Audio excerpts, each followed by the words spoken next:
आप निष्कर्ष भारत देख रहे हैं। अगर आप हमारे चैनल को YouTube पर देख रहे हैं और अभी तक सब्सक्राइब नहीं किया है तो आप सभी सब्सक्राइब करें, और अगर Facebook पर देख रहे हैं तो हमारे चैनल को फॉलो करें। लोकसभा चुनाव के बाद कुशवाहा की खिसकी जमीन, दिल्ली में राहत की तलाश, सवाल दूसरे दरवाजे से मिलेगी एंट्री। एनडीए की सरकार बनने के बाद बिहार के मुख्यमंत्री नीतीश कुमार और अन्य प्रमुख नेता दिल्ली से लौट चुके हैं, लेकिन उपेंद्र कुशवाहा पिछले 9 दिनों से दिल्ली में मौजूद हैं। राजनीतिक विश्लेषकों का कहना है कि राज्यसभा की 2 खाली सीटों पर उनकी नजर है। वो भाजपा के सहारे अपनी खोई हुई जमीन को तलाशने में जुटे हैं। वहीं आरजेडी उपेंद्र कुशवाहा को उकसाने में लगा है। आरजेडी प्रवक्ता का कहना है कि साजिश के तहत उपेंद्र कुशवाहा को हरवाया जा रहा है। काराकाट में हुई हार, उपेंद्र कुशवाहा ने लोकसभा चुनाव एनडीए से लड़ा था। अपनी पार्टी राष्ट्रीय लोक मोर्चा के सिंबल पर काराकाट से चुनाव लड़ा। उनका मुकाबला इंडिया गठबंधन के राजाराम कुशवाहा से था। इसी बीच भोजपुरी फिल्म स्टार पवन सिंह ने निर्दलीय उम्मीदवार के तौर पर चुनाव लड़ने पहुंच गए। पवन सिंह ने एनडीए का सारा समीकरण बिगाड़ दिया। उपेंद्र कुशवाहा चुनाव हार गए। चूंकि पवन सिंह भाजपा से जुड़े थे, इसलिए राजद का कहना है कि उपेंद्र कुशवाहा को चुनाव हरवाया गया है। बता दें कि पवन सिंह को भाजपा ने पार्टी से निष्कासित कर दिया था। लगातार 2 हार से भविष्य दांव पर। 2019 लोकसभा चुनाव में महागठबंधन से उपेंद्र कुशवाहा काराकाट से चुनाव लड़े थे, लेकिन जीत नहीं पाए थे। लगातार दूसरा चुनाव है जिसमें उन्हें हार का मुंह देखना पड़ा है। इस हार से उपेंद्र कुशवाहा का राजनीतिक भविष्य दांव पर लग गया है।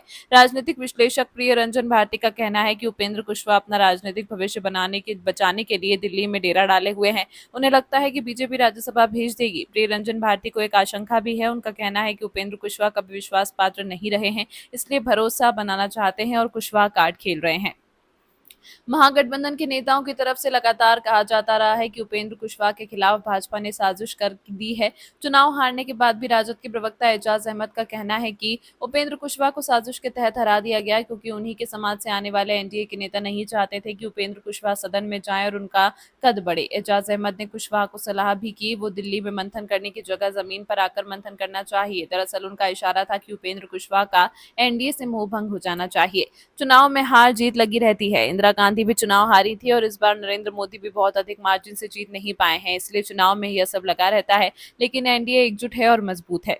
2014 में जीते थे काराकाट से। उपेंद्र कुशवाहा एनडीए से 2014 में काराकाट से लोकसभा चुनाव जीते थे। उस चुनाव में उनकी पार्टी के 2 और सांसद जीते थे। कुशवाहा केंद्र में मंत्री भी बने, लेकिन राजनीतिक परिस्थिति ऐसी बनी कि कार्यकाल समाप्त होने से पहले ही मंत्रिमंडल से इस्तीफा दे दिया। एनडीए से बगावत कर महागठबंधन से 2019 में चुनाव लड़े, हार का सामना करना पड़ा। 2024 में एक बार फिर से एनडीए के साथ आए। उम्मीद थी कि लोकसभा चुनाव जीतेंगे और मंत्रिमंडल में शामिल होंगे, लेकिन उन्हें बड़ा झटका लगा है। खबर हमारी, निष्कर्ष आपका। ऐसे ही तमाम खबरों के लिए आप देखते रहिए निष्कर्ष भारत।